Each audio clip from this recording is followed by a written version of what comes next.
everyone, this is Simran. Welcome back to our own YouTube channel Igno E Pathshala. Hope you people are doing well. सो आज हम यहाँ पर discuss करेंगे important questions IBO 01 के। काफ़ी ज़्यादा आप सबकी रिक्वेस्ट आई थी मैम IBO 1 के क्वेश्चंस को डिस्कस करिए, तो यहाँ मैं आप लोगों के लिए सेट ऑफ क्वेश्चंस लेके आई हूँ। आई होप इससे आपको प्रिपरेशन में काफ़ी हेल्प मिलेगी और यहाँ से आपको एग्जामिनेशन में काफ़ी क्वेश्चंस देखने को मिलेंगे। ठीक है, वीडियो को स्टार्ट करने से पहले छोटी सी इन्फॉर्मेशन यहाँ पर देना चाहूँगी कि IBO 1 के आपके वीडियोस मैंने ऑलरेडी आपको प्रोवाइड किया हुआ है। इसकी प्लेलिस्ट ऑलरेडी अवेलेबल है चैनल पर। अगर आप मेरे चैनल पर नए हैं तो आपको हो सकता है इसका आइडिया नहीं हो, तो प्लेलिस्ट अवेलेबल है। मैं यहाँ पर आई बटन में आपके लिए शेयर कर दूँगी ताकि आपको इन क्वेश्चंस के जो आंसर्स हैं वो भी वहाँ पर मिल जाएं। ठीक है, और आपकी प्रिपरेशन और ज़्यादा अच्छी हो पाए। ठीक है, चलिए अपने वीडियो को स्टार्ट करते हैं। तो सबसे पहले डिस्कस करेंगे हम शॉर्ट नोट्स क्वेश्चंस। अब देखिए यहाँ पे आपके पेपर में 3 तरीके के क्वेश्चंस देखने को मिलते हैं। एक आता है आपका शॉर्ट नोट्स, ठीक है। नेक्स्ट हमारे आते हैं comment on the following statement type, comment on the following statement type questions, ठीक।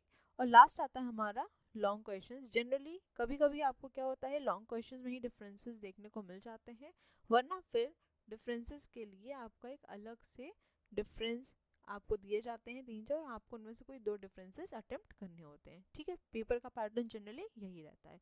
तो सबसे पहले बात कर लेते हैं शॉर्ट नोट्स के।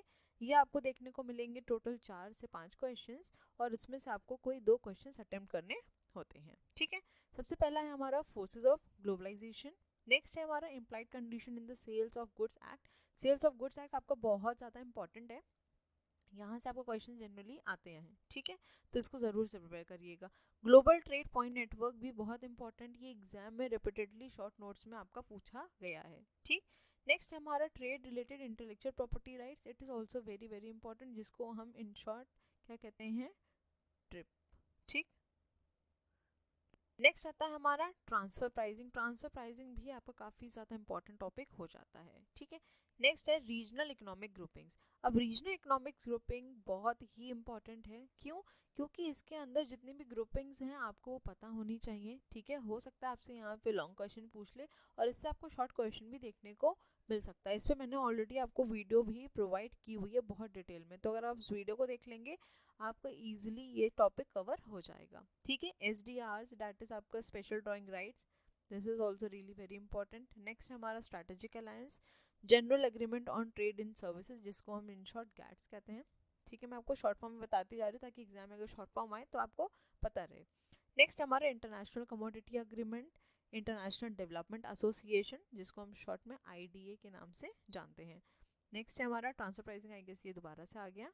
नेक्स्ट हमारा international financial corporation that is IFC। ठीक है, जितने भी आपके ये कॉर्पोरेशन है ना, वेरी वेरी वेरी इंपॉर्टेंट। ठीक, नेक्स्ट हमारा tariff and non tariff barriers. अब ये आपको शॉर्ट नोट्स में भी आ सकता है, ये आपको डिफरेंस में भी पूछा जा सकता है, और इवन आपको लॉन्ग क्वेश्चन में भी पूछा जा सकता है, supported by some other question as well. ठीक है, और नेक्स्ट हमारा इलेक्ट्रॉनिक डेटा इंटरचेंज, ये भी आपको एग्जाम में बहुत बार पूछा गया है। ठीक है, तो आपको शॉर्ट एग्जाम में शॉर्ट नोट्स में से यहाँ से कुछ ना कुछ क्वेश्चन देखने को मिल जाएंगे, तो इनको बिल्कुल भी स्किप मत करिएगा। और इन सब के रिलेटेड मैंने वीडियोस ऑलरेडी आपको प्रोवाइड किया हुआ है, मैं आपको प्लेलिस्ट शेयर कर दूंगी।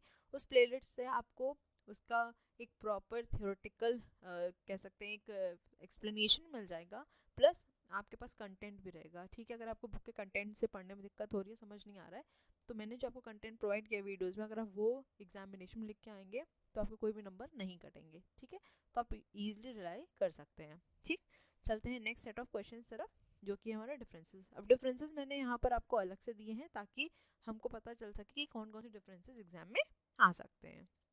फर्स्ट है हमारा एक्सपोर्ट सेल कॉन्ट्रैक्ट और डोमेस्टिक सेल कॉन्ट्रैक्ट। नेक्स्ट है हमारा foreign direct investment and portfolio investment, जिसको हम FDI कहते हैं। ठीक, नेक्स्ट हमारा एब्सोल्यूट एंड कंपैरेटिव एडवांटेज, बहुत ज़्यादा इंपॉर्टेंट है। ठीक है, थ्योरीज आपकी इंटरनेशनल ट्रेड थ्योरीज जितनी भी हैं वो बहुत ज़्यादा इंपॉर्टेंट है। यहाँ लिख देती हूँ मैं, इंटरनेशनल ट्रेड थ्योरीज सभी बहुत इंपॉर्टेंट, सारी थ्योरीज में मैंने ऑलरेडी आपको वीडियो प्रोवाइड किया हुआ है। ठीक, नेक्स्ट हमारा ad valorem and specific duty. ठीक है, नेक्स्ट है हमारा trade creation, trade diversion, tariff and non tariff barriers, जैसा कि मैंने आपको बताया था कि आपको शॉर्ट नोट से पूछा जा सकता है, आपसे डिफरेंस में भी पूछा जा सकता है, और इवन लॉन्ग क्वेश्चन में एक सपोर्टिंग क्वेश्चन साथ पूछा जा सकता है। नेक्स्ट हमारा अग्रीमेंट और कॉन्ट्रैक्ट, बहुत ही ज़्यादा फ्रीक्वेंटली पूछना क्वेश्चन है ये। नेक्स्ट है implied conditions in the sales of goods, sorry ये आई गेस यहाँ पे गलती से आ गया। नेक्स्ट हमारा current account and capital account, ठीक है। और नेक्स्ट है GATT एंड WTO, बहुत ज़्यादा इंपॉर्टेंट। इस पर भी आपको वीडियो मिल जाएगी कि GATT क्या था और कैसे WTO एग्जिस्टेंस में आया, ठीक। चलते हैं नेक्स्ट सेट ऑफ क्वेश्चन की तरफ। नेक्स्ट हमारा कमेंट ऑन द फॉलोइंग। अब देखो ये वाले जो क्वेश्चंस होते हैं बेसिकली ये आपके होते हैं स्टेटमेंट बेस्ड क्वेश्चंस, जो आपकी जो टेक्स्ट बुक होती है उसी से लिए गए होते हैं, ठीक है। तो आपको ये अपनी गाइड बुक्स में या जो आप गाइड्स पढ़ते हैं उससे आपको देखने को नहीं मिलेंगे, राइट। तो इसके लिए आपको अपनी टेक्स्ट बुक पढ़ने की बहुत ज़्यादा ज़रूरत होती है, ठीक है। तो देख लेते हैं, यहाँ से भी आपको कुछ क्वेश्चंस मेरी वीडियोस में देखने को मिल जाएंगे, ठीक। नेक्स्ट हमारा यहाँ पे सबसे पहला क्वेश्चन है, free trade is always better than no trade, ठीक। नेक्स्ट है, basic function process and techniques of the international business are essentially the same as those involved in domestic business. Next हमारा, culture can not be easily isolated from such factors as economic and political conditions and institutions. Next है, international capital flow do not strengthen the process of globalization. Next है, like international capital flows, international labor migration provides added gains to the transacting countries. Next है, ethical dilemma and ethical lapses are the same. इसमें मैंने already आपको एक video दिया हुआ है, ठीक है। कल्चर पे भी आपको क्वेश्चन मिल जाएगा। नेक्स्ट है, the main reason for sluggish growth in the export earning is the lack of appreciable growth in the volume of exports. अब देखिए कुछ क्वेश्चंस ऐसे होंगे जो आपको ढूंढना पड़ेगा कि आपको यह लगेगा कि ये हमको किसी भी टॉपिक के नहीं लग रहे, तो एक जनरल क्वेश्चन हो सकता है, ठीक है। तो उसमें आप उस समय रैंडमली आपको जो भी थॉट आए आप उसके ऊपर आंसर लिख सकते हो, ठीक है, क्योंकि ये जनरली आपके 5 मार्क्स के आते हैं। नेक्स्ट है, the interference between trade and environment is an entirely new phenomenon. Next है, the applicable law and jurisdiction under the export sale contract may or may not be the exporter's country law and jurisdiction, ठीक है। अब इस पे भी मैंने आपको video दिया हुआ है, इसको बहुत अच्छे से समझ लीजिएगा, तो आपको ये क्वेश्चन आप इजीली लिख सकते हैं, इसका आंसर आप इजीली लिख पाएंगे। नेक्स्ट है, the dissatisfaction at the relative slow progress of trade liberalisation at global level has contributed to the formation of regional groupings, ठीक है। सो आई गेस आपको कमेंट ऑन द फॉलोइंग वाले question समझ में आ गए, और ये आपके फ्रीक्वेंटली आस्क्ड क्वेश्चन हैं एग्जामिनेशन में, जो जनरली मैंने देखा है कि बहुत ज़्यादा पूछे गए हैं, ठीक है। नेक्स्ट आते हैं हम लास्ट सेट ऑफ क्वेश्चंस की तरफ। जनरली हमारे जो रहते हैं लॉन्ग क्वेश्चंस, आप में से काफ़ी लोग हो सकता है सोच रहे होंगे मैं बहुत स्पीड में यहाँ पे बता रही हूँ, रीज़न बीइंग कि आपका एग्जामिनेशन मैं नहीं चाहती आप बहुत ज़्यादा टाइम लूँ मैं इस वीडियो को बनाने के लिए या इस वीडियो के लिए, ठीक है। द मोटिव इज़ कि आप तक जो भी इंपॉर्टेंट चीज़ें हैं वो पहुँच जाएँ, ठीक है। दूसरी चीज़ यहाँ पे ये आपका IBO 4 का भी पेपर है, ठीक है अभी, तो मैं IBO 4 का भी आज कोशिश करूँगी कि आज शाम तक आपको इसका भी वीडियो प्रोवाइड कर दूँ ताकि आप इसकी भी प्रिपरेशन अच्छे से कर पाएँ, ठीक है। फर्स्ट क्वेश्चन है हमारा इसमें, what is electronic commerce, what are its various benefits, explain the role of global trade work in this connection, ठीक है। तो मैंने आपको बताया था कि इस पे क्वेश्चंस आपको काफ़ी ज़्यादा देखने को मिलेंगे, बहुत बार यहाँ से आपका क्वेश्चन एग्जामिनेशन में पूछा गया है, ठीक। एक सेकेंड, ठीक है। नेक्स्ट हमारा, discuss the rational of regional economic integration या रीजनल इकोनॉमिक ग्रुपिंग्स, ठीक है। Also explain the different types of integration giving suitable examples, ठीक है। तो इस तरीके के क्वेश्चन आपको एग्जाम में पूछे जा सकते हैं, इसलिए मैंने कहा जो आपका रीजनल इकोनॉमिक ग्रुपिंग्स है वो बहुत इंपॉर्टेंट हो जाता है। Next, evaluate the advantages and disadvantages of FDI, is it necessary to have comprehensive multilateral framework to facilitate growth of FDI, give your arguments, ठीक। नेक्स्ट क्वेश्चन है, what is balance of payment, बहुत ज़्यादा important. आप कोई भी previous paper देखोगे तो generally आपको BOP पे क्वेश्चंस देखने को मिलेंगे और BOP पे क्वेश्चंस आता भी है, ठीक है। तो BOP क्या होता है, इसको हम शॉर्ट में BOP कहते हैं। How does disequilibrium occur in balance of payment, describe the methods of correcting the disequilibrium, also describe various components of the current account, ठीक है। तो ये ऑलरेडी जो क्वेश्चन है उसमें काफ़ी चीज़ें आपसे पूछी गई हैं, सारी चीज़ें बहुत इंपॉर्टेंट है क्योंकि घुमा फिरा के कुछ ना कुछ एक चीज़ आपसे यहाँ पे पूछी जाती है, ठीक। नेक्स्ट है, व्हाट आर ट्रांसनेशनल कॉर्पोरेशंस, जिनको हम TNCs कहते हैं, why do firms become transnational, describe main features of TNC and explain how are they different from the MNCs, ठीक।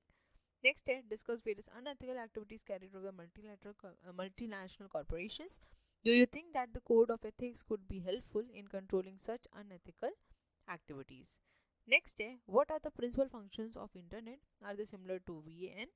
Describe at least 4 basic tools on internet. How are these tools important for international business? ठीक है, यही एक question जो मैंने आपका previous year में देखा, ये थोड़ा आपका एग्जाम में बहुत बार नहीं पूछा गया है. ठीक है, तो मुझे लगा हो सकता है कि इस बार आपसे दोबारा ये पूछ लिया जाए, तो इसको ज़रूर प्रिपेयर करिएगा. नेक्स्ट है, how does the home country environment influence foreign business operations of a firm? Discuss important elements of culture and there impact on the firms international business operations. यहाँ पे जितने भी क्वेश्चन मैंने आपको प्रोवाइड किए हैं ये सभी इंपॉर्टेंट हैं. ठीक है, तो इनको बिल्कुल भी स्किप करके आप मत जाइएगा. ठीक, चलते हैं नेक्स्ट सेट ऑफ क्वेश्चन तरफ. नेक्स्ट है, what do you mean by globalization? Describe various factors of globalization. Do you think that the effects of globalization have been favorable on the world economy? Next है, state briefly the laws that the exporter has to take into account before the conclusion of an export contract.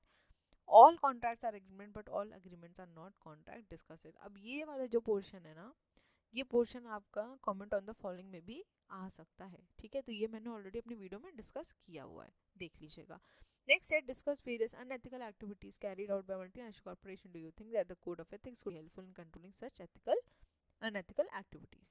Next, evaluate the advantages and disadvantages of FDI. Is it necessary to have a comprehensive multilateral framework to facilitate growth of FDI? Discuss it. Next, how has WTO evolved from GATT? What are its functions? Describe the salient features on agreement of agriculture and trade in services, जो मैं आपको बता रही थी, GATS. ठीक. Next है, explain the concept and different forms of alternative dispute resolution mechanism. इस पे भी आपको वीडियो मिल जाएगी. नेक्स्ट है, critically evaluate Ricardian theory of trade. ठीक, very very very important. Theories are very very important, उन पे वीडियोज़ भी है, ज़रूर देख लीजिएगा. थ्योरीज के कॉन्सेप्ट आपको ईजिली एक बार में क्लियर हो जाएंगे. ठीक है, आई गेस ये वाला क्वेश्चन हम ऑलरेडी डिस्कस कर चुके हैं. ठीक है, नेक्स्ट है, critically examine the Heckscher-Ohlin-Samuelson theory of international trade. Next, a neoclassical theory focuses on factor abundance which determine the pattern of trade. Discuss it. ठीक है, तो दोनों तरीके की जो थ्योरीज हैं आपकी वो बहुत ज़्यादा इंपॉर्टेंट है. नेक्स्ट है, discuss the genesis of international monetary fund. What are its broad objectives? Has it succeeded in attaining them? Discuss it. और लास्ट है इसमें, explain the following: most favored nation clause and the role of International Chamber of Commerce in arbitration and conciliation. अब इन questions के अलावा आपको एक दो topic और बता रही हूँ जो आप ज़रूर से प्रिपेयर कर लीजिएगा. ठीक है, यहाँ मैं आपके लिए लिख देती हूँ, एस्टैब्लिशमेंट ऑफ WTO. ज़रूर से प्रिपेयर कर लीजिएगा, इंपॉर्टेंट है काफ़ी. ठीक है, नेक्स्ट हमारा जो ट्रांसफ़र प्राइसिंग है वो आपका लॉन्ग क्वेश्चन में भी आ सकता है, तो उसको आप लॉन्ग के एस्पेक्ट से ज़रूर प्रिपेयर करिएगा. ठीक है, और इसके बाद हमारा आता है ना नेक्स्ट, इंटरनेशनल इंस्टीट्यूशंस. ठीक है, ये भी इम्पॉर्टेंट है और ये सारे इंस्टीट्यूशंस को ज़रूर से पढ़ लीजिएगा, बहुत ज़्यादा इंपॉर्टेंट है, क्योंकि यहाँ से आपको शॉर्ट क्वेश्चन भी मिल सकते हैं और लॉन्ग क्वेश्चन भी मिल सकते हैं. तो इन सब के अलावा ये 3 चीज़ और ज़रूर से प्रिपेयर कर लीजिएगा. आई होप कि इससे आपकी प्रिपरेशन काफ़ी अच्छी भी हो जाएगी, प्लस आपको एग्जामिनेशन में काफ़ी क्वेश्चंस यहाँ से देखने को मिलेंगे. ठीक है, सो आज का हमारा वीडियो यहीं तक था. Thank you so much for watching. Please video को लाइक ज़रूर करिएगा. अभी तक चैनल सब्सक्राइब नहीं किया है तो चैनल सब्सक्राइब कर लीजिए. बेल आइकन को भी ज़रूर प्रेस करिएगा ताकि मैं जब भी वीडियोस का अपलोड करूँ उसका नोटिफिकेशन आपके पास ज़रूर जाए. और मैं ट्राई करूँगी कि आज शाम तक आपको IB4 की भी वीडियो ज़रूर प्रोवाइड कर दूँ. ठीक है, मिलते हैं नेक्स्ट वीडियो में. Till then stay safe, stay healthy, bye bye, take care.